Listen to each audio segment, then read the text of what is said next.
What's going on, my youths? Welcome to another live episode of Real Fandom Real. It's the West Indian Day Parade is going down today, so I had to show some love to the yard man them.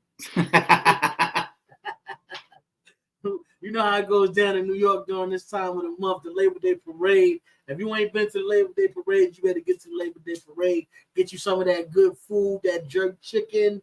All right, get you a couple of beers, you know, and enjoy the day. Have a good time. Shout out to all our Caribbean, our West Indian family that been supporting Real Fans, Real Talk from the jump. With that being said, now let me introduce. This is Welcome to Real Fans, Real Talk, man. This is another action-packed live episode of Real Fans, Real Talk. We got a lot of things to get into this week. Fantasy football, the Real Fans, Real Talk Fantasy Football Draft is going down tomorrow at 8 o'clock p.m. That's going down. A couple of big things. Somebody in the NBA just broke the bank with that extension that they just got. We're gonna talk about that because we love when the brothers is getting them checks. But before we get into all of that, let me introduce my co-host, my brother, Eric Sanchez, aka Legend in Two Games. What's going on? What's really good, bro? This time of year, oh man, I'm so excited. Football is right around the corner. I know I look giddy. I look like I just can't contain myself. Pause. Because you're gonna be betting every damn week. It's already started, Trip. It's already started. The joys of putting a ticket in, especially late night tickets like college football last night, and then waking up to double check to make sure the ticket came through. It's nothing like it in the world. But yeah, the season's about to start. Shout out to a particular NBA guy who said when they say back the Brinks truck up, this is what they was talking about. And the new extension he got. And then college football is back. So we got so much to get into, Trip. Yes, we do. I'm just excited, man. Yes, did you get to watch these games? College football has started off. They're on the roll. You know what? Hold on. I gotta say this really quick before we get into that. Happy heavenly birthday to my pops. We just went to go visit this cemetery earlier today. So, you know what I'm saying? That's before we started all of that. Now that we got that out the way, NCAA football has been on fire. And I think I'm even more excited this year because I've been playing NCAA football since the game dropped. Because I got the early release. So I've been playing football NCAA. But so many exciting games.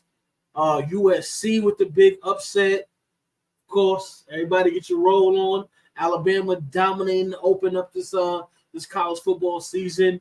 And the boys in Colorado, man. Shout out to Shador. Shout out to Travis Hunter. They know how to bring the drama. And they got a big win to start this season off. Shout out to Shiloh as well. But yeah, what was your game of the week in college football? I thought last night's game was amazing. USC and LSU, a neutral site game out in Vegas that went down to the final seconds, and USC with an upset, beating 13th ranked LSU. Notre Dame, Texas A&M was a very, very good game as well. Texas A&M hang tough and tying the score, and Notre Dame taking the late lead to win. Mm-hmm. I think shout out, I believe it's Miguel. We've been talking about this. We don't know if that's a Q or a G on the comment section, but shout out to Miguel. To me, yeah, I mentioned Notre Dame, Texas A&M, USC yesterday. Bama and Ohio State were dominant in their first games. Miami, though, to me, that young man, that quarterback, Cam Ward, he just put himself on the map. There's a lot of people talking about, some of the other quarterbacks, obviously Shador and Beck over in Georgia. But Cam Ward looked very, very impressive in his debut with the Miami Hurricanes.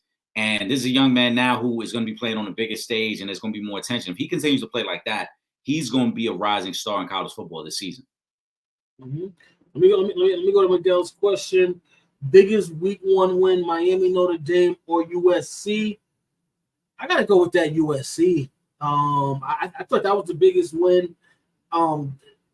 Oh man, the game that came down literally to the wire, the last players of the game, and then for them to get that rushing touchdown the way they did to get that win, a big win over a ranked opponent.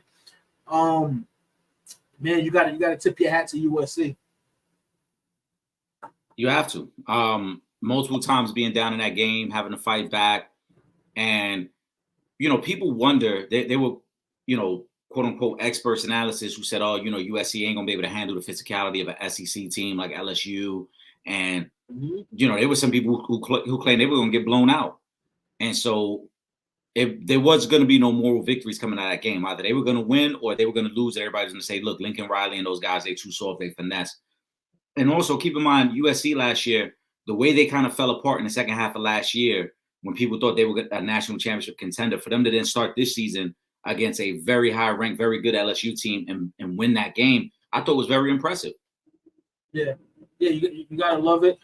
Another game where I was like, okay, this one's gonna be good, but they got the brakes beat off them. Georgia, number one ranked team, they manhandled Clemson. That was another goodie, and I'm watching this kid out of Georgia because he may be the QB that the Giants get next season. This kid Carson Beck, who I thought had an excellent game. This season, those are the two quarterbacks that I'm looking at are going to be Carson Beck and Shedeur. Obviously, I've been watching Shedeur since Jackson State, but I'm going to be watching these two quarterbacks very closely this season because one of those two guys may wind up being the Giants' quarterback of the future. Either way, I don't think that we can go wrong if we get to draft either one of them two young men, but I'm going to be keeping my eyes on them. And, depending on where we draft, if we get something late, the kid out of Alabama, Jalen Milrose, is all right. I think he's going to have a Heisman year this year. I'm not saying he's going to get the Heisman, but I believe he's going to have a Heisman year because that's usually what happens with Alabama. When they have that down year, they usually come back the following year. And I think now that he's a year older, another year going into this system, I think that he's going to have a really good season. And, if you look at the way Alabama started this thing off with a 63-0 win, whether it was ranked or unranked, anytime you put up 63 and you shut out a team the way they did, you got to tip your hat to those guys. So those are the three quarterbacks that I'm going to be looking at this season. Yeah, I mean, if you're the Giants and you happen to be drafting what we think is going to be top 5, top 6, yeah, it's going to either be Beck or Shedeur. That's what you would hope, unless, again, someone else crashes the party right now. But I'll be keeping an eye on some of those guys as well. To me, Travis Hunter, though, is must-see TV at this point. It's been must-see TV. No. But I'm just saying now he's been must-see TV, but now it's like official. I mean, playing every snap, being as effective on both sides of the ball, which is just crazy to think about. We've seen, granted, he's not the first guy to do this. We know Charles Woodson won Heisman as a guy who contributed on offense and played defense. The key word there was contributed. Charles Woodson wasn't playing every snap, damn near every game on offense, and then still being a shutdown corner on defense. And that's no knock to Charles Woodson, who is a Hall of Famer, who is a great player in his own right. But what Travis Hunter is doing right now is really unprecedented with the amount of snaps that he's taken on both sides, and then kind of being the number one receiver at that. He led them that day, 2 amazing touchdowns. Obviously, the one highlighted with one of the most difficult catches you'll ever see in the red zone. But Travis Hunter right now, man, I think he is Heisman hopeful. He is must-see TV every week that they're playing. I know everyone is going to be setting their alerts moving forward to know when Colorado's playing, just see what Travis does. Oh, absolutely. He's must-watch. I think that we'll wind up seeing both of those guys, Shedeur and Travis Hunter, off the board before we reach 8 in the draft. Because I think both of those two guys, realistically, I think they're both top 5 picks going into this year's draft. But with Travis Hunter, he's so special because he plays full-time offense and defense. Now, I don't know if going into the league, he winds up he does that because that's something that we haven't seen done in a very long time. However, but I guess my question to you, Eric, is does Travis Hunter go offense in the NFL or does he go defense? I just don't see a coach running him full time on offense and defense. A coach is not going to run him at that snap count at the next level, especially since, like you said, he's going to probably be a top 6, top 7 draft pick. Mhm. You don't make that type of investment and then burn the guy out and have him playing offense and defense. Everything we've heard specifically from Coach Prime is that Travis Hunter Hart is with the offensive side of the ball. He mainly plays defense because he's just so skilled as a corner. So I think at the next level, he will be a receiver somewhere as a receiver just because he can make more of an impact on the game. No disrespect to cornerbacks. We know that's probably the toughest position to play.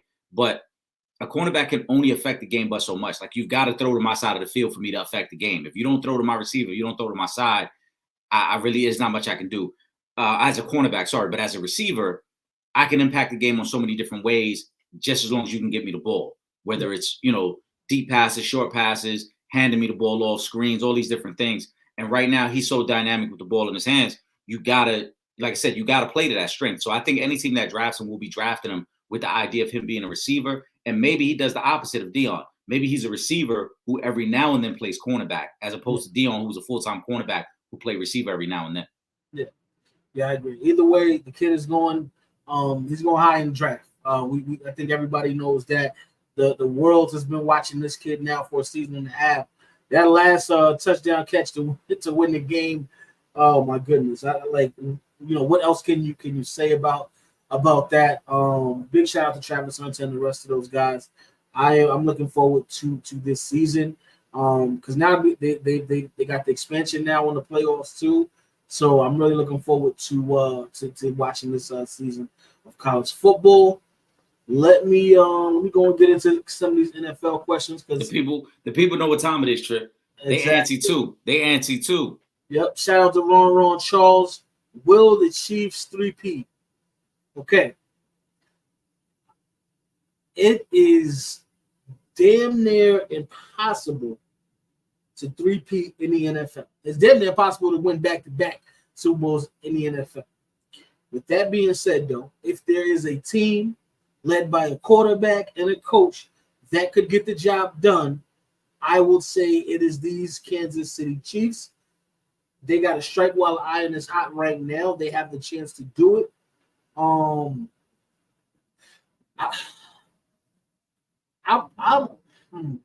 gonna give them a 60% chance to 3-peat.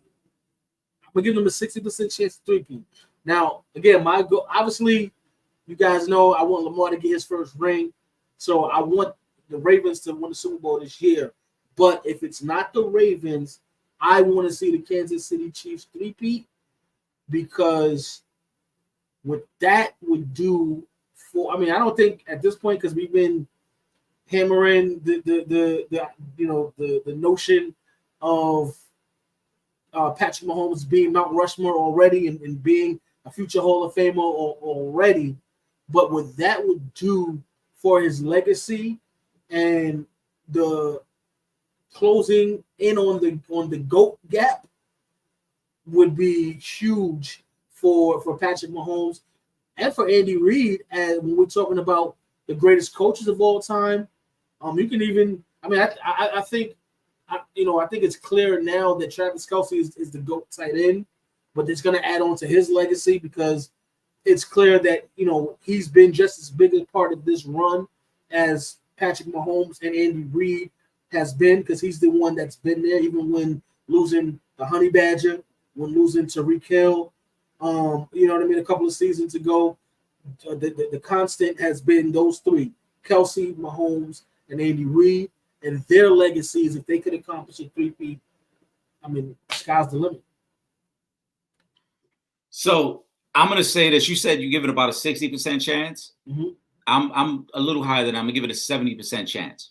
And the reason why is rule number one: never bet against Mahomes. We established that, I think, 2 years ago, Trip, right? We said never bet against Mahomes. Exactly. But in the last 35 years, there have been 2 instances of teams that had an opportunity to 3-peat, and they came damn close. You had the 1989-1990 San Francisco 49ers, who were back-to-back champs, and they lose in the NFC Championship game to the Giants. A Roger Craig fumble late in that game completely shifted the game when the Niners had a chance to put it away. The Giants kick a last-second field goal, then the Giants go on and beat the Buffalo Bills in the Super Bowl. So that was the one instance. The second instance that we had was the Dallas Cowboys a few years later, that 93, 94 team, I believe that was back-to-back champs. The 49ers go get Dion, and they beat the Cowboys in the NFC Championship game. So that's why I'm putting it as high as 70, because the last 2 times we had a team this good going for three-peat at least made it to the conference championship. So what do the Chiefs have in their favor? As you mentioned, Trip, they got the best quarterback in football. If they don't have the best tight end, they got the second best tight end. They've got a Hall of Fame coach who, in most people's eyes, probably the best head coach right now in football as well. Him and Sean McVay, that could be the argument who's the best head coach in football. But the one thing that the Chiefs have that I think is different than those other teams, those 49er teams that was going for a three-peat, they were a little bit older. As I mentioned, just a couple years after that, Steve Young had taken over. That defense was different. They were at a point where they were kind of past their prime, but their overall greatness and toughness was carrying them for a potential three-peat. Same thing with Dallas. Dallas was close. They were still very good. They lose to the 49ers. They win the next year. But after that, Dallas hasn't won a playoff game since then. So that speaks to where they were at in their progress. They were a team that had already kind of peaked, and they were at the top of the mountain. And that was it. I think this Chiefs team has another level to get to. And the reason I feel that way is because this defense is so young. And that's why I like their chances. Mahomes is going to get all the publicity. Mahomes is going to get all the headlines. But this defense, when you look at what they did in the playoffs last year, having to go on the road and beating Lamar in Baltimore, having to go on the road and beating Josh Allen and the Buffalo Bills, right? And then having to beat that San Francisco 49er team in the Super Bowl. When you look top to bottom, San Francisco might have the best roster in all of football. This defense now, I think, is starting to carry the Chiefs. And I think we're going to see a new version of the Chiefs moving forward. They got a lot of speed at receiver. Mahomes is still going to do his thing. But I think this defense is going to be a top 10 defense this year, Trip. And if this defense is as good as I think, they got a really, really good shot to get to a three-piece. So I'm putting it at 70%. You need a lot of things to go right for you. You need health as the most important thing. You need some things to break right in the playoffs, because I don't know if they could go on the road and win those type of games again. Remember, they beat Baltimore 17-10. If I would have told you before the game, Trip, that Kansas City's only going to score 17 points, you would have said, I love it for the Ravens, right? They had to go into Buffalo and win a tough defensive battle there. So you need some breaks along the way. But I like this Kansas City Chiefs team, and I like the way they kind of re-identified themselves. They've kind of reimagined themselves now with this defense. And Steve Spagnuolo, man, doesn't get enough credit. He's got 4 Super Bowls as a defensive coordinator. He's doing something right. The Chiefs are doing everything right. So I'll put it at 70%. And I'm gonna give you one more factor. Pacheco coming into his 3rd season. A running game now. Yep. Mm-hmm. That running game has improved every year since he's been on this roster. And that was something where they had struggled a couple of seasons prior to Pacheco getting there. Running game was not good. Running game hadn't been good maybe since Kareem Hunt. Was the featured running back. So, with Pacheco, I think him coming into his 3rd year, I think he's gonna have a really good season for them. I like that they brought back Juju, who was somebody who did really well for them a season ago when they won the Super Bowl.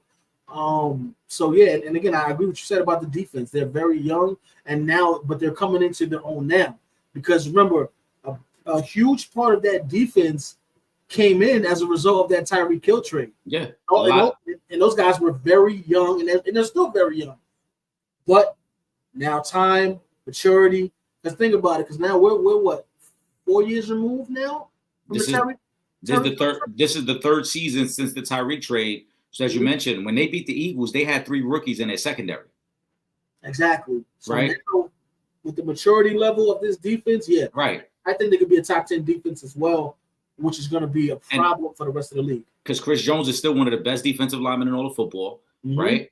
And then you got a lot of good athletes up and down that secondary and that linebacking core. So I like them. Like you said, the maturity, and there's nothing greater than experience.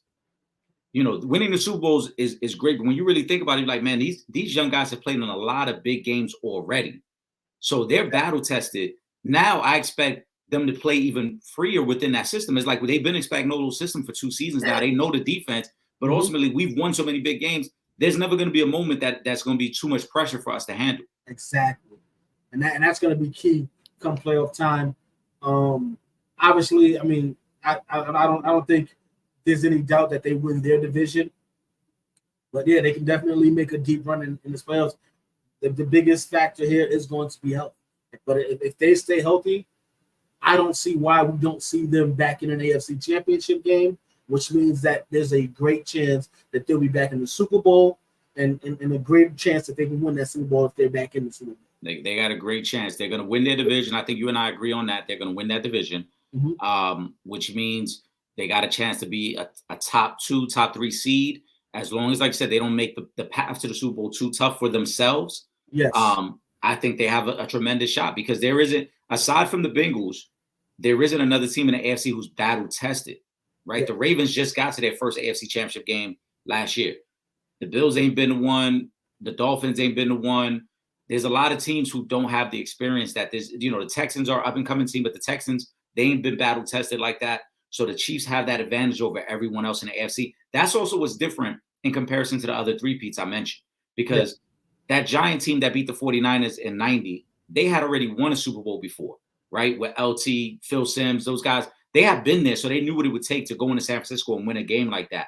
The Niners, when they beat the Cowboys, had lost in back-to-back NFC Championship games. So they had the experience. They knew what it was going to take to get there and win. There isn't another team in the AFC who could say, hey, we've been there, aside from Cincinnati, because they're the only team that has gone into Arrowhead recently and won a playoff game. And they're the only team that can say, outside of the Chiefs, again, the Chiefs been to 3 of the last 5 Super Bowls. Who else in the AFC could say, hey, we've played deep into the playoffs like Kansas City? Nobody. Let me ask you this, because I believe the Super Bowl for the Chiefs is going to be in the AFC. Is there a team in the NFC as constructed now that you see that can beat the Chiefs in the Super Bowl? It's a great question, and it's difficult to answer because, again, we're analyzing it purely on if you're completely healthy. We know, yes. Right. The one team that stands out to me that I'm really high on, I was high on them last year. They proved me right. I'm still high on them this year. I know it would be a lot to ask, but I think the Detroit Lions are very, very close. I think the Lions are very, very close. I know people will overlook them because Jared Goff isn't like the sexy name quarterback as some of the other guys we mentioned in the AFC. But when you look at the rest of their roster, again, there aren't many teams that have more talent on their roster than the Detroit Lions. And the Detroit Lions last year going to an NFC Championship game, they went toe-to-toe with the 49ers. I know deep down in their heart, they feel they should have won that game against the 49ers. They beat Kansas City last year in a regular season game. So they're gonna have a lot of confidence this year. If I had to rank the NFC, I would say them. I would say the Eagles and 49ers are close second. And the only reason I put them close second is because if you're Kansas City, you beat San Fran twice in the Super Bowl. So you have that psychological advantage over the 49ers. And you beat Philly as well. So there is that psychological advantage over those teams. And not to say that, because Detroit won in the regular season, that means more. I'm just saying that psychologically, the 49ers, if they would have played the Chiefs in another close game, there would be that feeling of, we can't mess this up. We can't blow this, because that's how the first 2 have gone. And the same thing with the Eagles. The Eagles had a 10-point lead against the Chiefs and lost that game. So there would be that psychological advantage of, we can come back. Like if we flip that switch, right? Because that's what Patrick Mahomes does to everybody. That's why we always say, remember, Trip, when we said this 2 years ago, people crucified us in the comment section. But we kept telling y'all, when you're looking across the field and you see Patrick Mahomes, you got to be damn near perfect to beat the Chiefs, because one mistake will change everything in that game. And look at the playoff history. Every time they could be, Patrick Mahomes already has the most 10-point comebacks in playoff history. Yeah. The dude only damn near 27, 28 years old. He doing historic type things. Yeah, because it's like you get one opportunity to mess up. And if you mess up, I'm going to take advantage, and you're going to be replaying that mistake in your mind for the rest of the offseason. So I like Detroit as a team that could go toe-to-toe with the Chiefs and possibly beat them out of the NFC. But you're right, the AFC is a gauntlet, because Baltimore's still going to be very good. I think Cincinnati's going to be better this year. I think Miami and the Jets will be better this year. And then you got that young team in Houston. We previewed them a couple Fridays ago. Where they got Stephon Diggs and Joe Mixon. We think the Texans could be a very scary team once they get clicking and they get everybody rolling. I agree. Let me go to shout out to Kyrie Thompson, who says Mahomes receives 1 vote of 38 QBs polled for smartest QB. I'm gonna tell you right now, that's the hate because he's number one.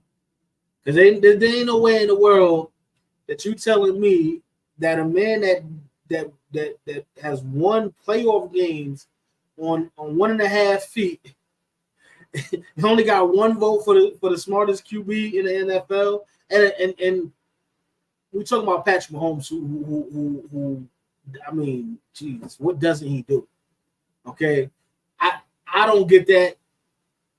That's what I said. The only thing I can say is that's just hate. That's hate. That's the hateration in this dancery. That's all I can say. That's all it is. Is people? It's the Mahomes fatigue because some people are just tired of Mahomes winning. Yep. But it's also the hate. Mahomes is one of the best in-game adjustment quarterbacks I've ever seen, and I've been watching football for over 30 years. There's a reason why he has the most 10-point comebacks in playoff history, because whatever you show me early in the game, you can't do again later on. I will beat you. I will find a way. And I know there'll be some people like, oh, he got Andy Reid. Yeah, but you also know Patrick Mahomes is like on his third different offensive coordinator. Like, they brought in different people around Patrick Mahomes to call the games, and Patrick Mahomes is like, nah, I know what I want to run here. And if memory serves me correct, Mahomes, look back at not only last year's Super Bowl, but the year before, there are a couple plays at the goal line for touchdown passes that he called in the huddle. He knew what the defense was going to be in and was like, oh, no, if we put this guy in motion, they're going to run with him here. We run a quick pick play on this outside. Oh, look, Mecole Hardman open for a touchdown to win the Super Bowl.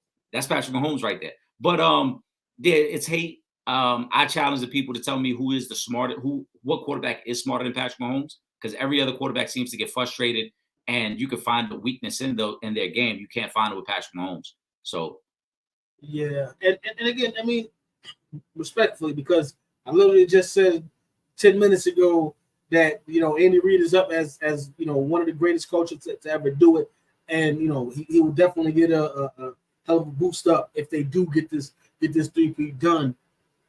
But he's on the sideline. Patrick Mahomes is on the field. And if you're watching him play, like you said, Eric, the adjustments that he makes mid-game, quarter to quarter, play to play,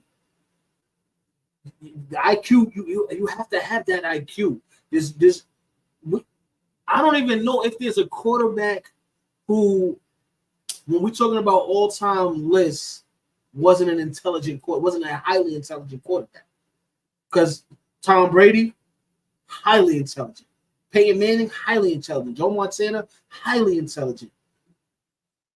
So for Patrick Mahomes to be in the GOAT conversation right now, and you said he hadn't even reached 30 yet, he got to have some level of intelligence. So I can't see only one vote. The only thing I can say is that's the hate. You know what I'm saying? And like you said, you're tired of it. They don't want to say Patrick Mahomes' name no more. That's exactly what it is. And we talked about this a couple of weeks ago when they did the player rankings and Mahomes wasn't ranked the number one quarterback. It's like, how in your right mind, I think if you ask anybody who's watched any amount of football, you get to start a franchise right now with one quarterback. Patrick Mahomes is going to be the number one pick every time. Yeah. He's not even 30 years old yet. Yeah. He is the best quarterback in football. He's a multiple-time MVP, a multiple-time Super Bowl winner for a reason. So, again, please tell me who is receiving more quarterback votes as the smartest quarterback, because then I would say, all right, then let's look back at the film and how many times that quarterback has looked confused or made a terrible read against a defense. Mahomes, a lot of the issues the Chiefs had last year was receivers dropping the ball. It wasn't even Mahomes. Yeah, because he's putting it when he's doing. Yeah. I mean, he's hitting Kadarius Toney. yeah. They got rid of Kadarius Toney, but I mean, he's hitting you damn near in the chest and the helmet every time. Yeah. What are we talking about? Yeah. But again, I mean, keep hating on the guy. It's nothing to say. I mean, they just gonna keep winning. He just gonna keep winning. Yeah, that's what he does best. Let me go to shout out to Tyson. Tyson says, "How patient should Bears fans be?" Well, fortunately for Bears fans, I mean, the expectations are make the playoffs, maybe, and I don't even think it's really even like playoffs or bust at this point, because obviously they had the stints last season where we saw signs, but you have a rookie quarterback coming into this thing, and although he is going into a situation like I've never seen before with the weapons that he's going to have as a rookie quarterback, there's still a learning curve that has to go on to make that transformation into the NFL. You guys have to have and develop that chemistry on field, and that's only done by being on the field and playing in games. Preseason is not going to help you with that because the games aren't going to be as fast as what you're going to see during the regular season. So Bears fans are fortunate they have from what I've seen, a really good young quarterback in Caleb Williams. You have your receivers locked in right now. You got your running back, you got your tight ends. They got an all right defense. But I don't think anybody's looking at this thing and like, oh man, if you don't make the Super Bowl this year, it's over. You know what I mean? So I think they're fortunate. Nobody's rushing this thing. Honestly, you really got 3 years to get this thing together with a rookie quarterback. Now, in 3 years, if you're not, consistently, in the play, as we look at you and say, no, that's a playoff team on the fringe of being a Super Bowl contender, then we can come back and have this debate. But right now, there's no rush. Let them develop. Let the young boy develop. Let him get focused and learn the game, and we take it from there. I think Bears fans should be very patient. Their GM, Ryan Pace, has done a tremendous job of building the talent up very quickly there. When you think about where they were at when Mitch Trubisky left there and all the draft capital they gave up for Mitch Trubisky. Mm-hmm. And now when you look at them, and like you said, there's weapons all over the place. And that defense is young and it's fast. And they played well in the second half of last season. But more importantly now, for the first time, they have a legitimate franchise quarterback. And that's no disrespect to Justin Fields. But when they drafted Justin Fields, we all kind of knew it might take some time for Justin Fields to become the guy they wanted to be. Justin Fields wasn't a number one overall pick. Caleb Williams is for a reason. He is the franchise there now. And if you're a Bears fan, I think you enjoy this moment of watching your young quarterback with this talent around him develop into a perennial contender. And as Tripp mentioned, I don't think the Bears are a contender this year.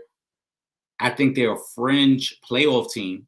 I've said if they start off fast this year, they could win 9 games and make the playoffs.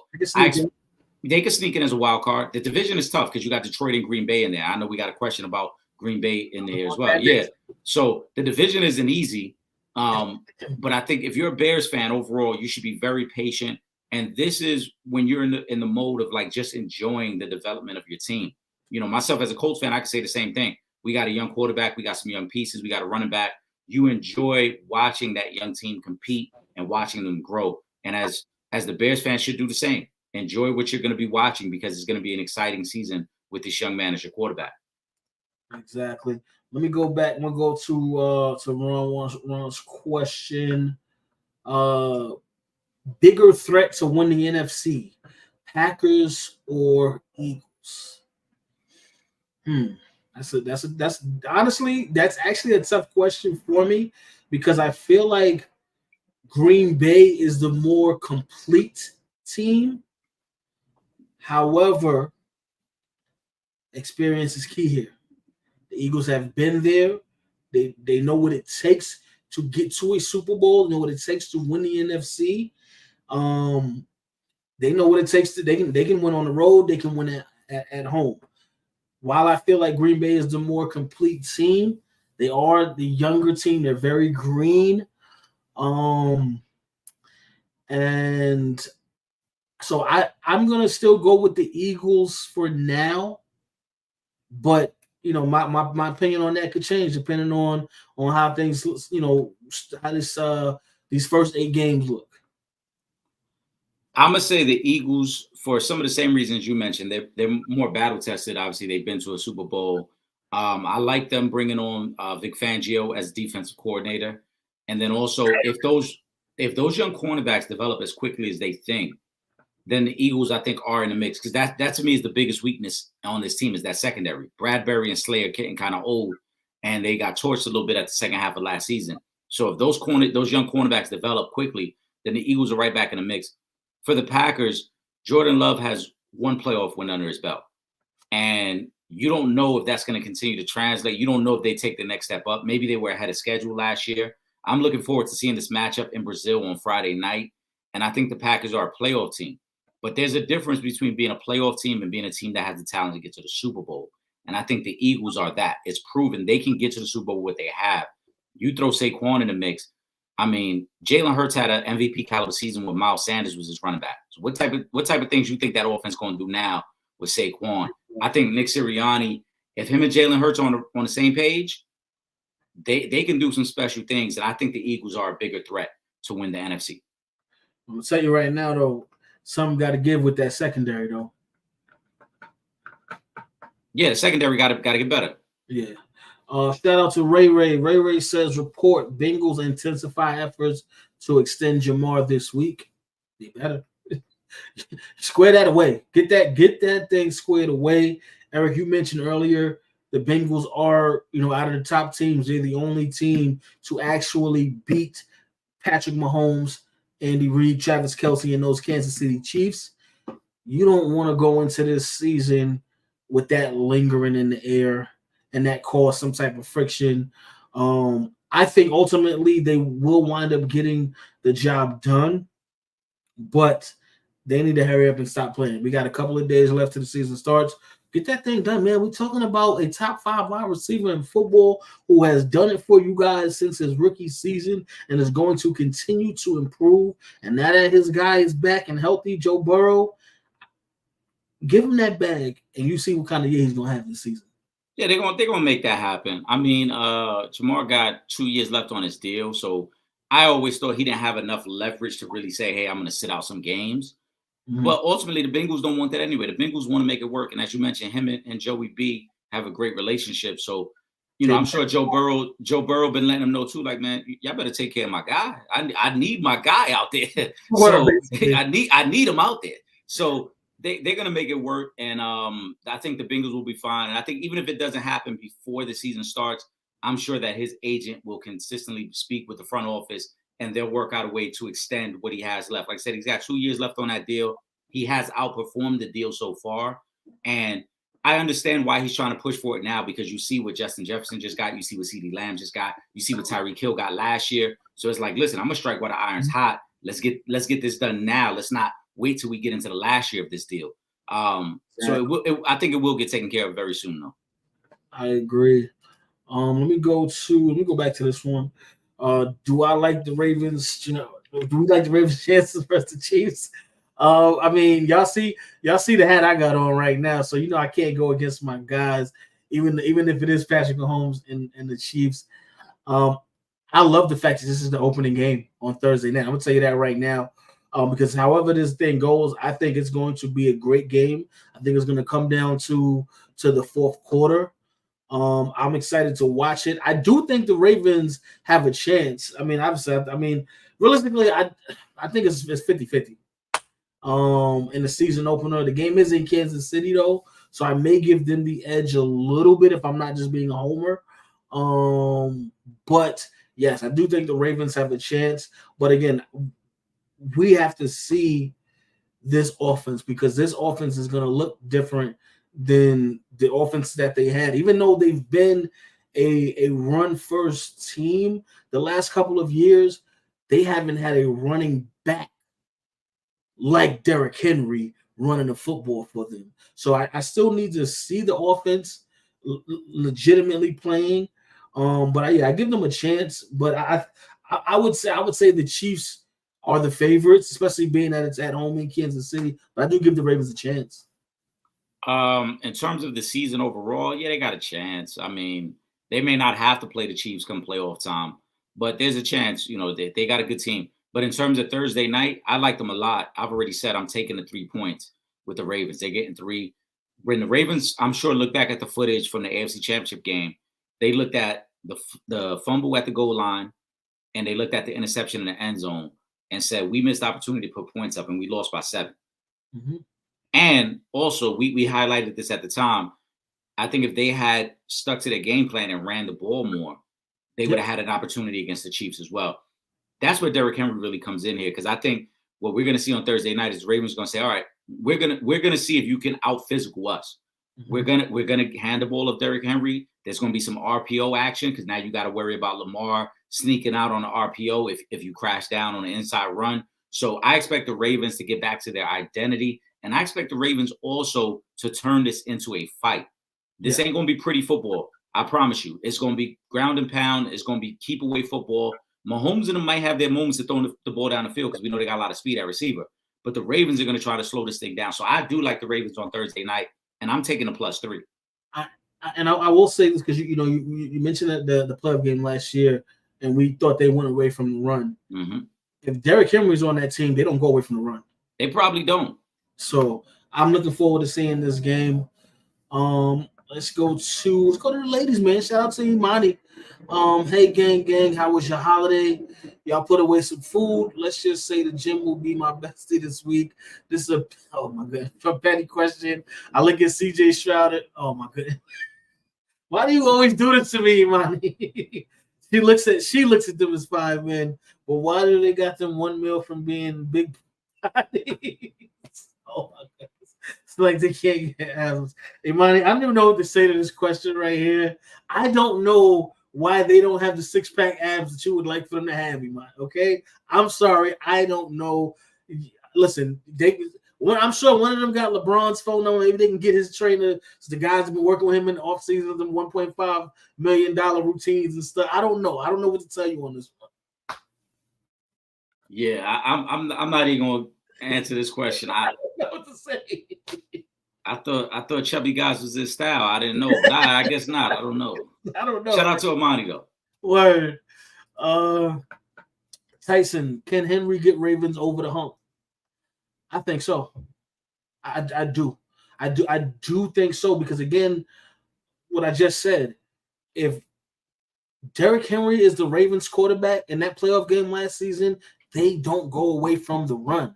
When you have a game-changing, put the franchise on your back type of running back, yeah, you're gonna keep pushing that thing.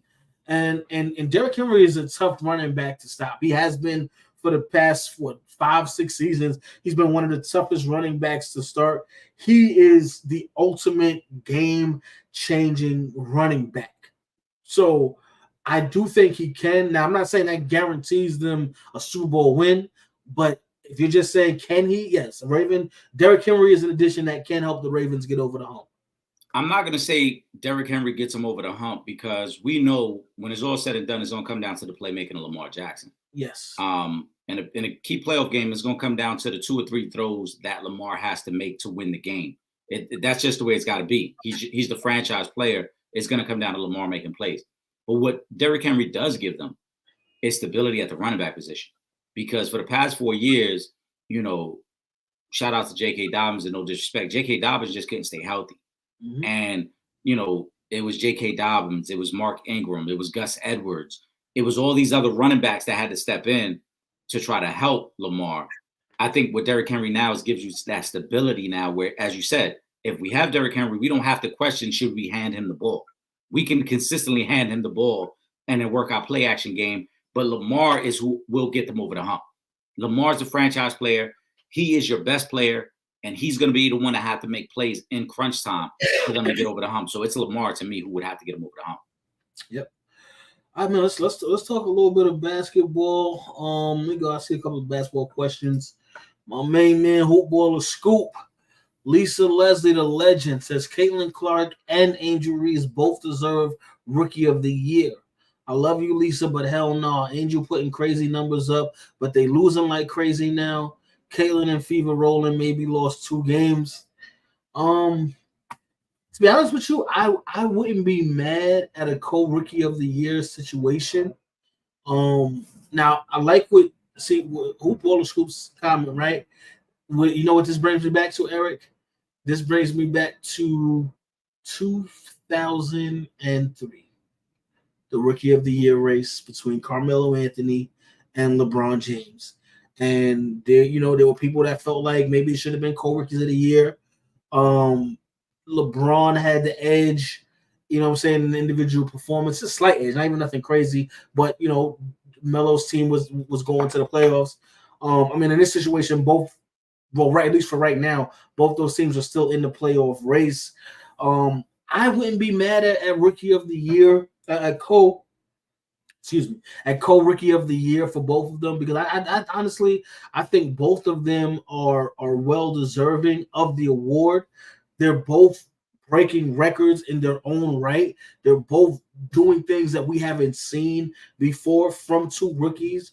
I just posted the other day.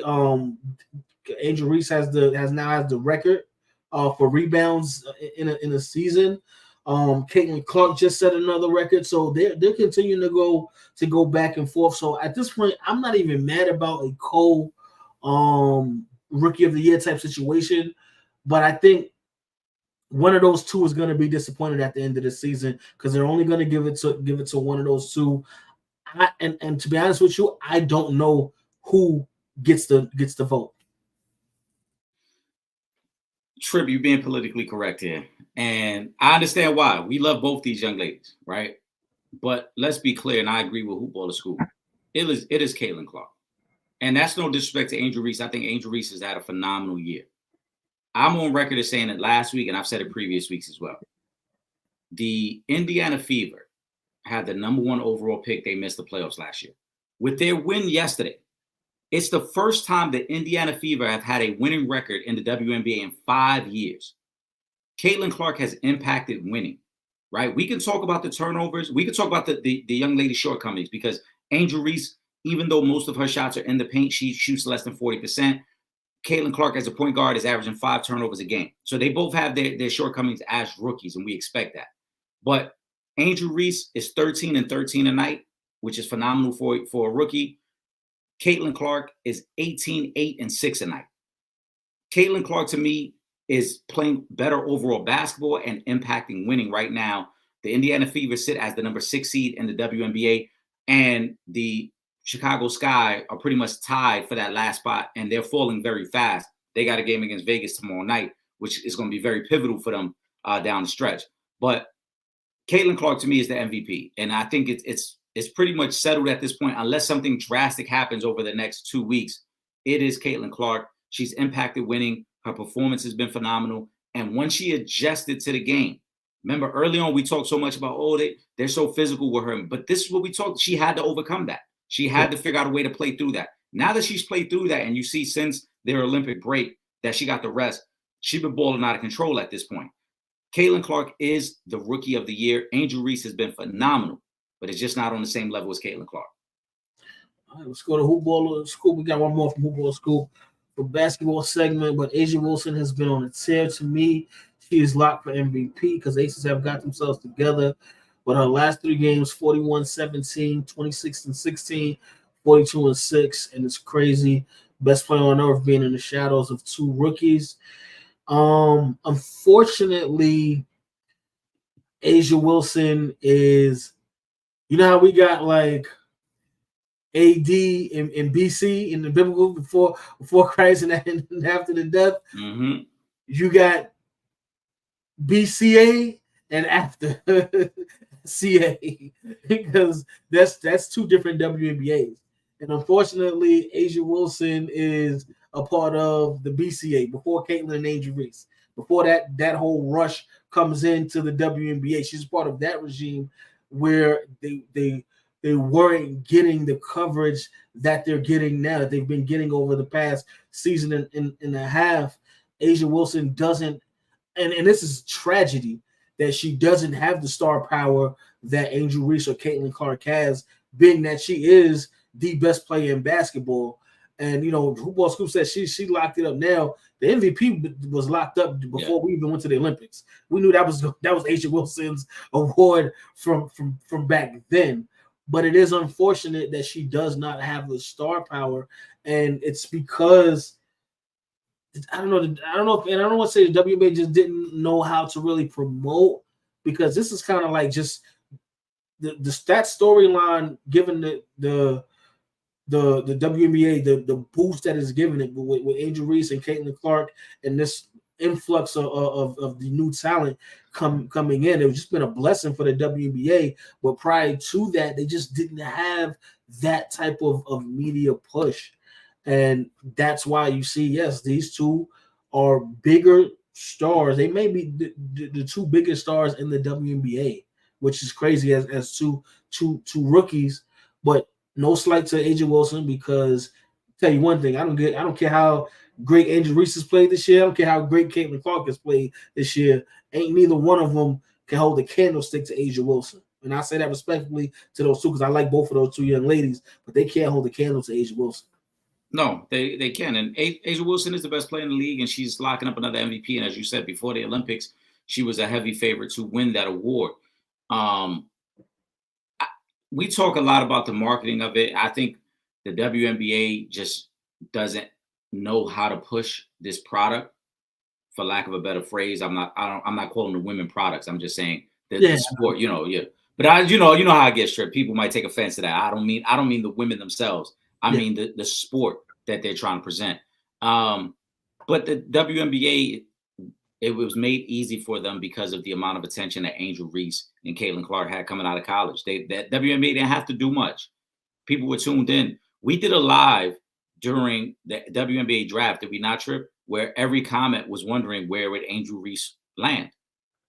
No, and no disrespect to the other women in the draft. We knew Caitlin Clark was going number one. And then we immediately, our attention shifted to, all right, so where's Angel going? And that is the product that was created through NCAA and what these two young ladies did at that level. So we can't ignore that. It's nothing against, Asia Wilson. It's just that the buzz for these two young ladies is so strong right now. They hot. They're hot right now, and you got to run with that. And every media cycle is running with it. All the followers, all the supporters want to talk about the young ladies. We look at it in the comment section. Whenever we're talking WNBA, I know a lot of you guys want to know why Asia's not getting much attention. But look at your own comments. A lot of your comments are starting with Angel Reese and Caitlin Clark. They're hot right now. And until the WNBA figures out a way to market it, that's what's going to keep happening. She's the best player in the league. She's just not the most marketable. Yeah. It's tough, man. We want it all, Paul. But it just is what it is. Let me go to DeShandre Washington's question, because this is a good follow-up question to this one. What's the difference between Candace Parker and Asia Wilson in terms of marketing? You know what? I think one of the differences that I will say, and it's not necessarily about the marketing, I knew about Candace Parker going into the WNBA. There you go. I didn't know about Asia Wilson going into the WNBA. So I think that kind of, if it helps to answer that question, is that she was known. Asia Wilson wasn't known like that. Even though she was great, she was rookie of the year, you know what I mean? But Candace Parker is different. That was different. When she came into the league, you knew, like, there's a couple of WNBA players who, prior to this, influx of players who were known going into their starting their career in the WNBA. And just that Asia Wilson wasn't one of them. Like, I'll tell you right now, who I remember being someone that was talked about. Candace Parker, I remember. Skylar Diggins was another one who I remember who was talked about going into their WNBA careers. So, other than that, like, there's not too many that we were just like, I've been told now. Like, now we're going to start saying that more, because obviously Angel and Caitlin, Paige, Juju, they're going to follow up. So we're talking about them now. But for the most part, most of the athletes coming into it, because remember, even this year, when we were talking about both drafts, and we were like, and even going back to the tournament, where we're watching the woman and not watching the men. So, that's going to change. But prior to that, five years ago, we weren't talking about the WNBA draft like that. That's a fact. So it's different. So the fact that we were talking about Candace Parker and she was known like that, she was already going to be ahead of the game in that regard. I agree. It's the way that they were covered by the media prior to their WNBA career. As you mentioned, Asia Wilson, great player, number one overall pick coming out of South Carolina, but that ain't the same as being a number one pick coming out of Tennessee and playing for Pat Summitt. Yeah. You know what I'm saying? Like, and let's call it what it is. Tennessee women's basketball, Tennessee is like going to Duke, right? It's a blue blood, right? Like everyone's checking for you, and then you already have the buzz in college, so now you have that carryover. You have the fans that already liked you in college, the new fans that just learned about you, and then overall basketball fans who are paying attention. Same thing with Caitlin Clark. There were a lot of people who didn't know who Caitlin Clark was 2 years ago, even though she was putting up numbers in Iowa. People didn't know who she was. It took that tournament run for people to pay attention. And when you have, quote unquote, now what we call viral moments, back in the day, we called them those Sports Center moments, right? You made Sports Center's highlights, and it's like, oh, wait a minute, let me pay attention to that player that goes to such and such. So that's the difference in the marketing. Candace Parker had a following already, had a buzz already before she hit the league. A'ja Wilson didn't. And unfortunately, A'ja Wilson also plays in a market that isn't a media capital. Las Vegas isn't like a media capital of the world. So that plays into it a little bit as well. But I still think with the WNBA game, it really comes down to what your following was like coming out of college. You mentioned Skylar Diggins, and I think that's a great example. We know why everybody was on Skylar Diggins, though. We know. But it's okay. There's nothing wrong with that. But that goes John. Yeah, we know why everybody was on Skylar Diggins, but it's cool. It's the Rock too. She's down with the Rock, so but it's cool. I'm not mad at that. Yeah. But again, when you already have the world paying attention to you, it becomes a lot easier to market you. Mm-hmm. And as you mentioned, Caitlin Clark and Angel Reese, even in this draft, have more buzz than anybody that was in the NBA draft that wasn't named Bronny James. Bronny was the only one that probably had more buzz than them in the NBA draft. So that speaks to what people were paying attention to. Yep, exactly. So, it's just different. Again, because remember, one of the things that we spoke about earlier this year when the tournament was still going on, right? So we talked about how dominant South Carolina was, right? But what did we say? The star power is what we were talking about. And that was the individuals, Caitlin Clarks we were talking about. We were talking about 4 girls. We're talking about Caitlin, Angel, Paige, and Juju, right? But South Carolina was running through everybody. But that's just how it is. So when you coming in with that star power already, you know what I mean? And that's why I like what you said, the comment about, liking in Tennessee to Duke. Yes. Because when you're a national champion as a member of a Duke or a Kansas or a Kentucky, and on the women's side of that, you know what I'm saying, Tennessee will be that, and now Tennessee, I guess Duke right. Now it's coming into that. It's different. Your star power is different. Now there was some incredibly talented young ladies playing for South Carolina. You have to have that for them to run the table, go undefeated, and win a national championship game. But tell me one player from South Carolina right now. That's a fact. I on the top of my head, I can't just throw somebody out there. It's different. Candace Parker, you knew who she was in college, back to back. Even though A'ja Wilson did win her last year, back to back national champion coming in, and then goes in and wins MVP her rookie season. Right, but it's also the buzz you got because, like you said, right, like South Carolina's the champions. But Flozier out of LSU is probably more notable and marketable than anybody on their team. Absolutely. Right? Absolutely. So again, it's the buzz you've already created. Like Flozier capitalized LSU win championship, right? And she goes on this media circuit and capitalizes on that. And now you see her getting interviewed, talking about the game. She's still in college. She's one of the most recognizable women in the women's game. Yep. Yeah, that's just how it works, bro. It's like she got a Wayne feature right now. Yeah, but listen, in a perfect world, the best of any craft would get the most notoriety. Yes. DeShandre had even mentioned it. Like A'ja Wilson is like the Tim Duncan of the WNBA. It's true. Even when Tim was at the best of the NBA, right? Even when Tim was the best of the NBA, he wasn't being marketed like everybody else. Yeah, and the crazy thing, and I'm gonna tell you right now. In the all-time rankings, I have Tim Duncan ahead of Shaq and Kobe. But he doesn't get that type of that publicity like that. He doesn't have that star power like that, though. But you gotta when we talking about the greats of all time, you gotta mention Tim Duncan. And sometimes it's like we kind of forget about Tim Duncan because he didn't have that crazy market and push behind him. All he did was win championships, get MVPs, run the numbers up on cats, be one of the best defensive big men that we've ever seen. Be one of the best offensive big men because Tim Duncan could do everything. That man hit that little bank shot off the backboard. You know what I'm saying? You got to respect it, but that marketing push just was not there. So I do love that comparison to Tim Duncan and Asia Wilson. And again, it sucks because she deserves that praise because there's no way the best player in the NBA is going to be less known than the rookie class that just came in. I don't care who the rookie is coming in. I don't care if Wemby was the biggest or Zion was the biggest rookie before him. He ain't more known than whoever's the best player in the NBA right now. I don't care whoever the number one draft, most talked about player coming out of college. They're not going to be bigger stature wise than the best player currently in the NBA. It's a fact.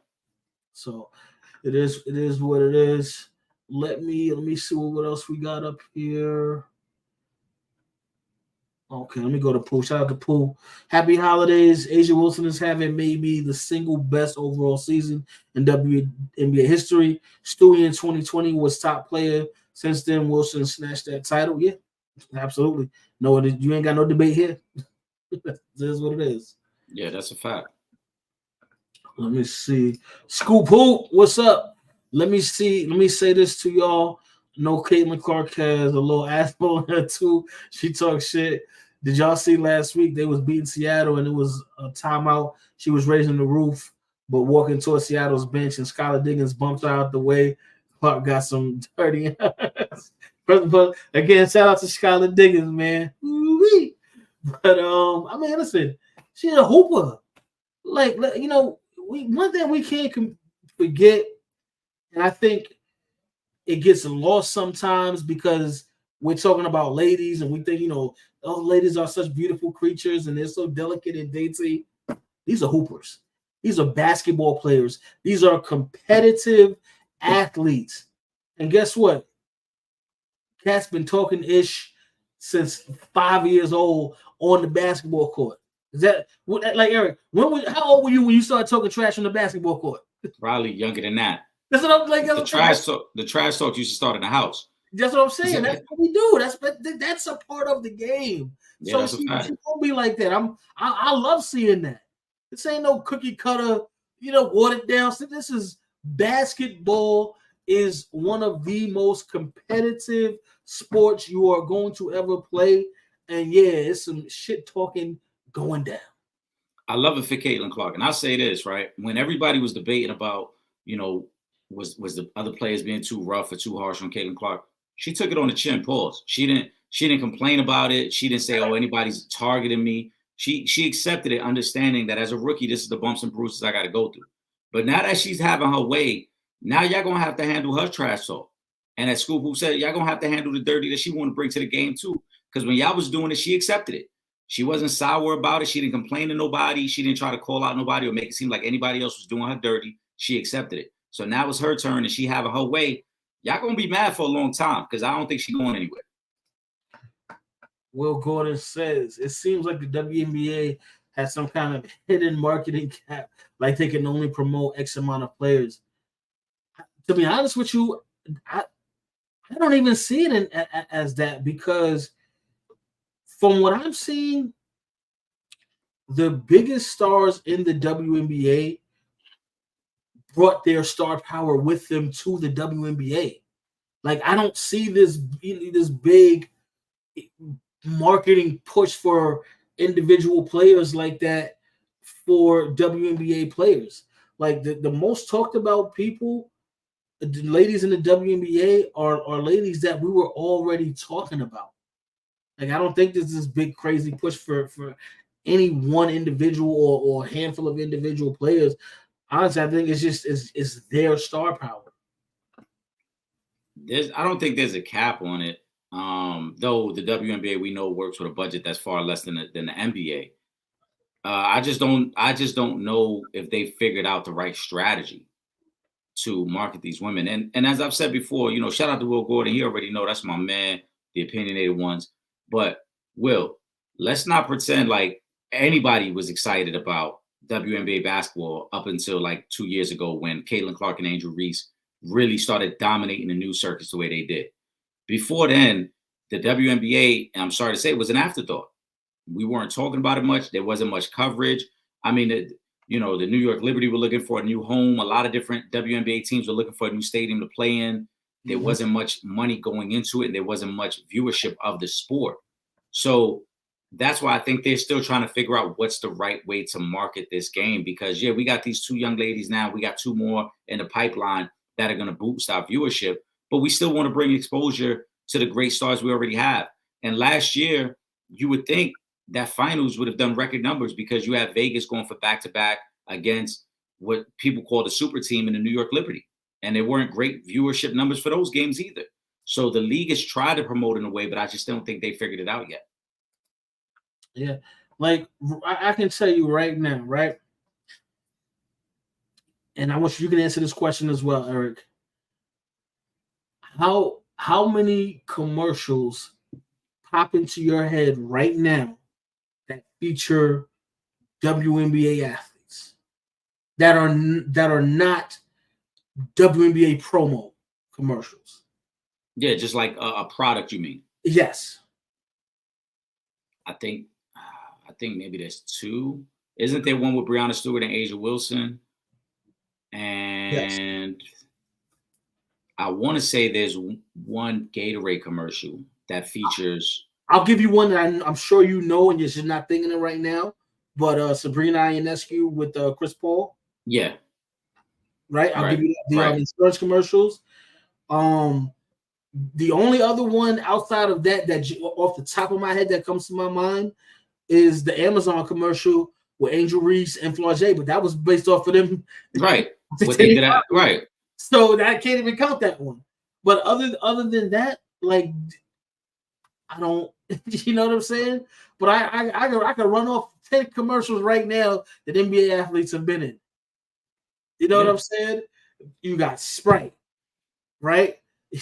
Obviously, you got Nike commercials, you got other sneaker commercials, you got the insurance commercials. Like, there's so much McDonald's commercials I could, you know what I mean? Like, I can't tell you that with WNBA athletes. You know what I mean? So there's not many, and like I said, it's also finding out what just fits, because there's a difference between. Remember, we're talking about like kind of brands that are attaching their name to these women, and then we're talking about the WNBA.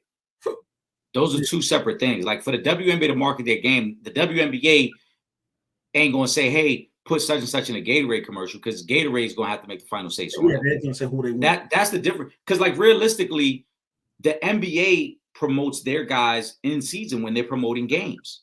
Right. I've seen Serena Williams in more commercials. Right, but right now, right, we've been in the NBA off season for 3 months now, right? Season ended in June. We're in September. What's the last NBA marketing commercial we've seen? I'm sure I saw an insurance commercial not too long ago. No, but that's a brand. Just as far as the NBA itself. That's the difference. I haven't seen. Those are things that for the league itself to promote it, it's going to be in season or leading up to the season. Yes. Right? Like, as we get closer to October and the start of the season with the NBA in-season tournament ad. Right. That serves a promo. Then we'll start seeing more promos. So I think the same thing, like, to say the WNBA isn't marketing their people I think is a little false, because it's not about the WNBA. Like, the WNBA can't go to Kia or Mercedes and say, "Hey, put Asia in a commercial." The brand has to want them. And the only way the brand is going to want them is if you're hot. That's why, like we talk about Caitlin Clark, Angel Reese coming out of LSU. They're hot. Yeah. Now, if Asia wins another MVP and wins that 3rd final, maybe there's a chance that brands will attach their name to her and say, "Hey, look, she's the best player in that league, and let's market her." But that's the brand itself. The brand and the league are 2 separate things. The same thing with the NFL. The NFL could tell you, "Hey, we like Patrick Mahomes. We want you to watch Patrick Mahomes." Yeah. But the league could also tell you, "We want Lamar Jackson. We want you to watch Lamar Jackson." But only one of them is getting State Farm commercials. Yeah. Right? They both don't get the State Farm commercial. So the brand and the league are two separate things. Yeah, because that's going to be what the brand wants. We thought was coming up here. The Olympic team was big for NBA promotion. Can't say the same for the women's side. Why, Will? Because no one was checking for the woman. Why? Because they didn't put Caitlin and Angel up in there. Thank you. Checking for them. And the crazy part, when I said that in a moment, Will Gordon was one of the people that criticized me. And I said that's why you needed Caitlin Clark and Angel Reese on the team, because it would have been an opportunity to promote the game and the brand of the WNBA. The Olympic team, yeah, it was big for NBA promotion. Why? Because damn near all of our stars was there. What big star were we missing from the Dream Team? It wasn't none. It was Braun, it was Steph, it was KD. They was there. Yeah, the biggest stars in the NBA were in the Olympics. Right. And the biggest stars. No, the biggest stars. Here's the thing: to play devil's advocate, though, the biggest stars on the men's team are also the best players in the NBA. Correct. But if we're talking promoting the game, you need star power, right? You need star power. You know Trip. You know Trip. You in the film world. Yes. You can put together a great script and a great film, right? Yes. But it's going to be a lot tougher for people to pay attention to the product you put out unless you have a name attached to it. Yeah. Motherfuckers can put out. Sorry for the cursing, Trip. I apologize. I know we family friendly. They keep pumping out whack ass Fast and the Furious movies, but the star power is there. People going to tune in. People going just to see what this one is, because the name is attached to it. Yeah, you got to put the star power to it. I think that's why I said at the time they're gonna get it right. But I thought the WNBA missed an opportunity. You could have had the star power there over in France, and had the world at least paying attention to see. Damn, I wonder if Caitlin gonna get a couple minutes tonight.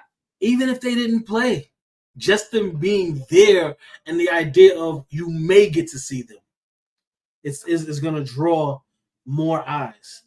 So, they have to do better. But again, I think it's tough because the difference between the NBA and the WNBA is the NBA is not reliant on the star power of the players. The NBA is the biggest star.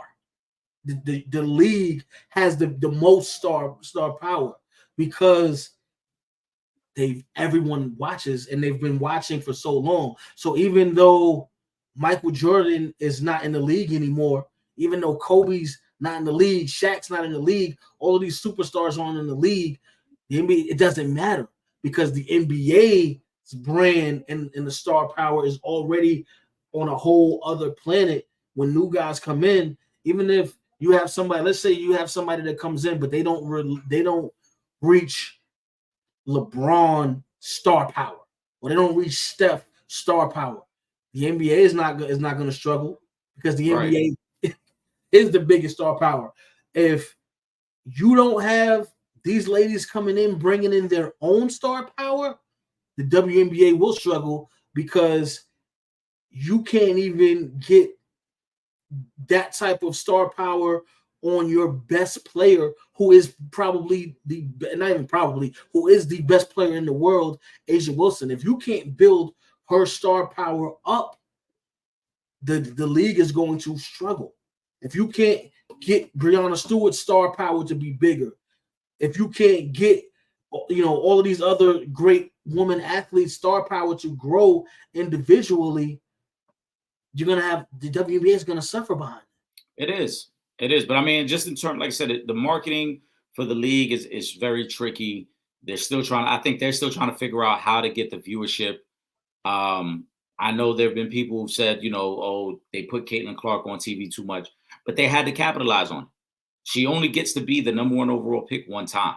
She only gets this buzz right now, because had she come into the league and been a bust, nobody ever pays attention again. So you got to capitalize right now. The NBA does the same thing. We saw a lot of LeBron James when he first hit the league. We saw a lot of Zion. We saw a lot of Wemby, because you got to capitalize now while people are paying attention. Because if they happen to be a bust, nobody's going to watch them later on. Exactly. But at least if you get them now, it's like, all right, you got to get them right. You get them right now while people paying attention. And that's why I say it's even after this, I wouldn't be surprised if the buzz dies down again. Yeah. I just wouldn't, because Asia Wilson and them are the best team in the WNBA, right? The Liberty might be the second best team in the WNBA. So after this, then the next question becomes, all right, can Caitlin Clark or Angel Reese help get their team to a WNBA finals so that now we can market them as winners? Because if they're just buzzworthy players, that wears off too. There comes a point where that wears off. Yeah, because you got to start winning at some point as well. Yeah, because if you think about it, right? I mean, and I'm gonna show you the difference, right? Kobe and Vince, right? Both stars, both superstars, you know, in their own right. But that's how, you know, the difference, the gap starts to widen because Kobe is a winner. Right. Now, it doesn't take away from Vince Carter's talent, but eventually you just, because everybody's great at this level. So eventually you do also have to win. If you're not winning, you're gonna start to see there's levels to this. So you also, yes, you do have to win. And the WNBA they're still going to have to figure out how they can become that star that the NBA is, so the league star power carries them moving forward. And you're not dependent on these individuals bringing their star power into the league, because the only thing that's going to happen is you're going to have superstar talent in the league, and the only people that are going to get the shine are going to be the incoming people or whoever already has their own star power. But I can tell you right now, by the time Juju gets to the WNBA, she's going to be a bigger star than half of your top 10. Yeah. It is what it is. Unless at that point Caitlin Clark and Angel Reese are in the top 10, she's going to be a bigger star than all of those ladies. And it's unfortunate, but that's just the way it is. So let me see what Will says. One more, then I'm going to go back up. Hold on a second. I don't know why that comment's not showing. All right, let me go back up to the top because I saw one more from Imani that I wanted to get to. Yeah, she had a good question in regards to the Olympic team. I don't know why these comments aren't like popping. Let me see. Hold on. Let me try to click it on my side. Okay. All right. Fellas, sorry about that last comment. Thank you, Imani. Jeez, yo, you putting us in crazy situations. I'm sorry about that last comment. I was watching Gil's Arena, and Kenya Martin says that LeBron, D Wade, and Melo at the time didn't deserve to be on the Team USA team in 2004. In 2004, what year was they in their careers? Second year for all three of those guys. And my pops agrees looking back, but take away what all three became. But in 2004, they wasn't that, right? They were really good in 2004, to be honest with you, but they weren't the best in the league. And if you remember, in that Olympics, a lot of the top stars didn't play in that Olympics. That's why phone calls had to be made to Kobe to get onto the Redeem team, because a lot of the top NBA players did not play in that Olympics. You know what I'm saying? So I'm not going to say they weren't deserving of it. But again, right, let's go back to what we just spoke about with the WNBA and Team USA. Here's a situation where, yeah, maybe these three guys are their second year in the league, but guess what? Their star power, even from then, was still bigger than some of those guys that was on their team and on that Olympic team. So the NBA didn't waste that moment to showcase their top incoming talent, and that's how you keep that cycle going. So maybe they should have took some notes and learned from what the NBA did. Yeah, I don't think they were ready in that moment, but as you mentioned, the league wanted to showcase their young talent and that next wave, that next generation that was set to take over. At that point in 2004, keep in mind, there was still a lot of negative publicity around and negative media perspectives when it came to Kobe Bryant. That's why Kobe wasn't a part of that 2004 team. So the league was right after Denver. That was shortly after Denver. Situation, yeah. So there was a lot of negativity around Kobe at the time, and the league was trying to promote the new faces of the league and the direction the league was starting to go. So I don't think those guys they probably weren't worthy of it. I mean, it's very rare to see that three guys who are only a year or two into the league would make the Olympic team, but that's where we were at that point. And let me see what's the other part of it. Yeah, I don't think I don't want to say they didn't deserve it. I just don't think they were ready. I'm sure they played well during the Olympic trials. I'm sure they played well in scrimmages because they were great players, but I just don't think they were ready for that moment. Yeah. All right, let me go back up now. See if we can get this going. Kyrie says Anthony Edwards. We all know said the players in the 80s and 90s didn't have skill, except for Michael Jordan. Y'all hear Magic Johnson supply? He don't usually go off. LOL. I think Ant-Man feeling himself as of late. I mean, first of all, he's one of the ones, so that's just how it goes. Like you gonna feel that way. Whether or not he should have made that comment is something different. I do like Magic's clapback though. I only speak to champions, so I like this whole situation. I mean, listen, it's just something else that's bringing eyes to the sport. See, that's another way. Look, all this is doing is just giving the NBA more promo. That's all it does. Yeah, as I said before, Anthony Edwards is young and uninformed in his opinion. You got to keep in mind that at his age, that's that generation that consumes most of their sports through YouTube highlights. So he wasn't around to see it. He doesn't know how skilled the players were and how tough the game was during that era. And he's saying Michael Jordan because that's the name that he's most familiar with. But he wasn't. Let's keep it a buck. If we're talking 80s and 90s, we're talking Magic, we're talking Bird, we're talking Isaiah, we're still talking Kareem, we're still talking Julius Irving.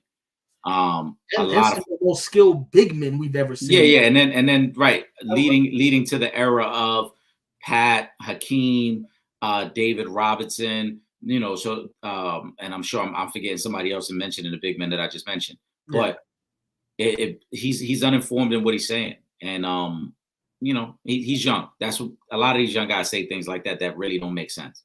I will say this though, because I think Kevin Garnett jumped out the window again when he said nobody from this generation could play in that generation. Stop. We got to cut out the nonsense anyway. The greats were and would be greats in any era. That's why they're greats. Yes. There's no such thing as, oh, you would have only been great in this era. No, then you wouldn't have been great. You're a good player. The greats are the greats for a reason, right? Like Charles Barkley was ahead of his time because he was a 6'6" power forward. Charles Barkley would have been great now. So it doesn't matter what era he would have played in. It doesn't matter what era Mike would have played in. It doesn't matter what era Braun would have played in. The only thing, as I've always said before, with Braun it's to me one of the most interesting case studies because for his size, 6'8", 6'9", 260 pounds, back in the day, there would have been a coach who would have forced him to play down in the post. Whereas he plays in an era that's much more free-flowing and allows him to play on the perimeter. That's one of the, and same thing with Kevin Durant. Kevin Durant as a 7-footer, back in the day, somebody would have forced him down in the post. They would not have allowed his game to be as free-flowing as it is right now. But that doesn't mean they're not great and they wouldn't play in any era. They would have played in any era and they would have been great in any era. Yeah. What's up, Anika? No, we're definitely live right now. It's not pre-recorded. Shout out to you though. Appreciate you checking in with us. Let me take this next comment. Let me go back up to the top. Where we at? Okay. Okay. Scoop Hoop, what's up? Steven Jackson says he was a better player than Ray Allen. Cut it out. He definitely was smoking. Yes, he has. That's why he has all the smoke. He smokes a lot. Probably smokes too much to make a comment like that.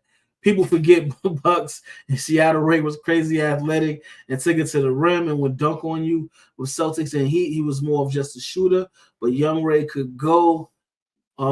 Steven Jackson, we rock with you. We big fans of all the smoke. But you have lost your ever-loving mind if you think you was better than Ray Allen. I'm sorry. And there's no love lost. I still got a lot of love for you, and I'm not gonna stop watching all the smoke. But you lost your damn mind if you think you was better than Ray Allen. I'm sorry. Shout out to Captain Jack. You is not better than Ray Allen. I'm sorry to say that. And Scoop Hoop, I'm so happy that you highlighted what Ray Allen was as a player during those Milwaukee and Seattle era. Ray was a monster, and Ray was one of the best guards in basketball. Could handle, could get to the basket, could shoot. He could do it all. Steven Jackson was a good player, NBA champion, solid all-around game, but he wasn't Ray Allen. Prime Ray Allen is one of the best all-around players you will ever see. Yeah, I'm sorry, man. We're not gonna do that. We're not gonna disrespect Jesus Shuttlesworth like that. Okay, it's like so. Nah, I'm sorry, man. Ray Allen. We talking about the man that co-starred with Denzel Washington. You talking about that guy? Right. No, stop, Steve. Stop it, 5. Stop it, 5. I'm sorry, man. I can't. Steven Jackson was a good ball player, but he wasn't Ray Allen. He wasn't no damn Ray Allen. He wasn't Ray Allen. Pooh says, did y'all see LeBron James jumping on the Caitlyn bandwagon, talking about high haters? LOL, he get on my nerves. And you know what? Y'all brought up the King James. I didn't bring him up. But he's out here supporting the ladies. We got to support the ladies. Yo, I'm gonna say this, right? Because Pooh, I understand where you're coming from with this comment, and I agree.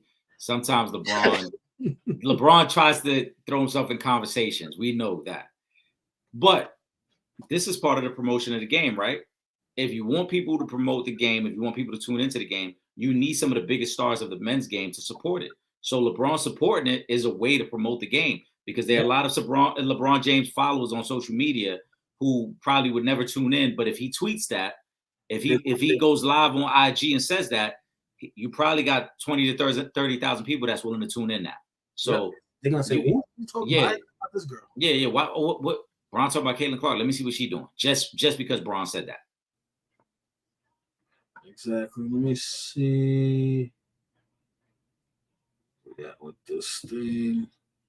Last one. Who's okay? Well, we skipped. I missed this one. For all of you here watching, give crazy love to Kelsey Mitchell, the Fever. She been going crazy. Remember, she like second or third in college history in points. Give it up for the ladies, man. That's it. We supporting. Y'all know we support the ladies, man. Yeah.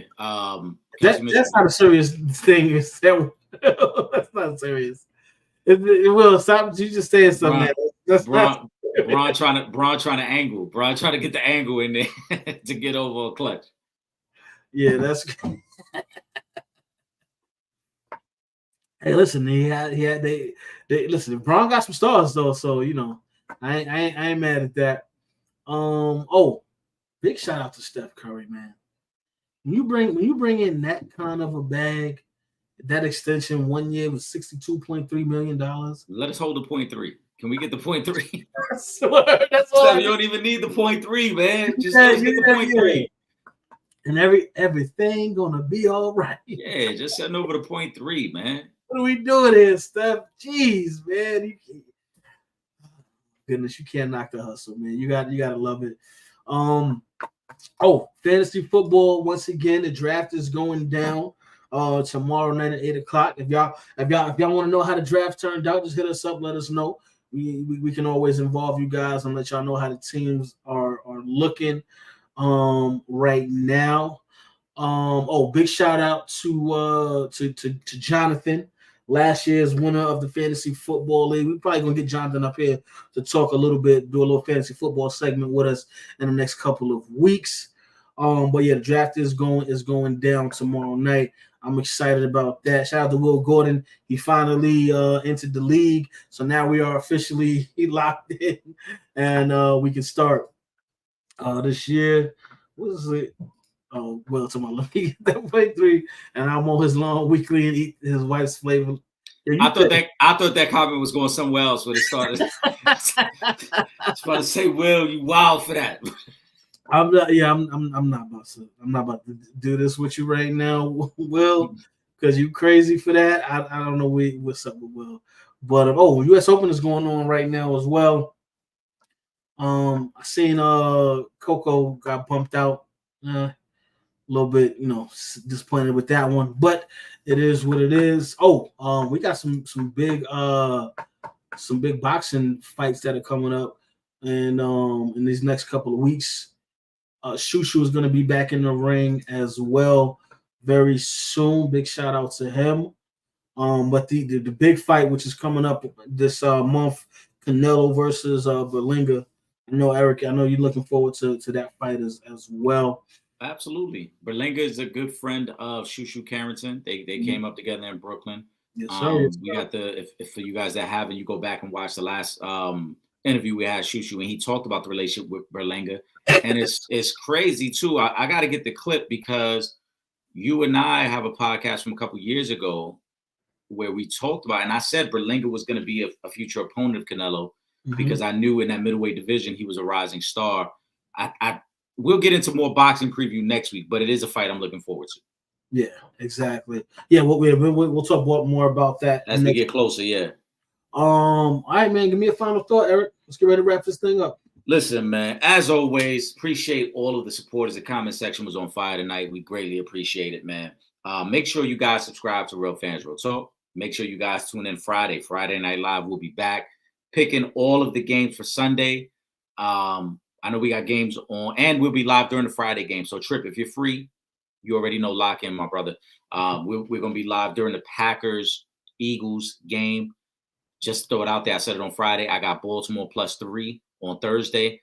I like the Packers as an outright winner on Friday over in Brazil. So that's my 2 picks for those games. And then Friday, running down the whole slate for Sunday. I can't wait. Trip, I've been putting money in the FanDuel account every week like it was a savings account, waiting for this moment. And we here now. It's time now. We put this is gonna be all the vacation money coming out of right now because we about to have to make a motherfucking killing during football season, man. But as always, man, hope everybody enjoyed their holiday weekend. We appreciate the love and support. Yes, sir. Yes, sir. Football season is here, man. Get your bets ready. I know next week we're gonna start having all the questions, or they're gonna be asking you about your picks, Eric. So be ready for that barrage of questions that are gonna be coming your way. Gotta say this. Big shout out to all of the students, man. School is starting back up for them, or at least up here anyway. School is starting back up. I know some kids already started back to school, but big shout out to all the students, man. Y'all have a great year, a healthy year, prosperous year. Go learn something and move on to the next level, man. Big shout out to all of you guys. With that being said, though, make sure you guys are following us on all our social media, Instagram, Twitter, @RealFanTalk, Facebook.com/Real Fans Real Talk.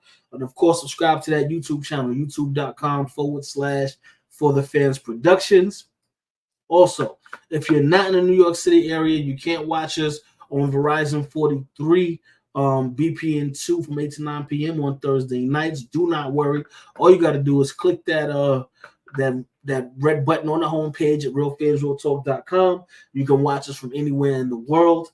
And make sure you guys subscribe to the 2 best podcasts out here moving. That's the Real Fans Real Talk and the Sanchez Show podcast. Got to say that. With that being said, though, for myself, Trip Young, my brother, Eric Sanchez, a.k.a. Legend in 2 Games, we up out of here.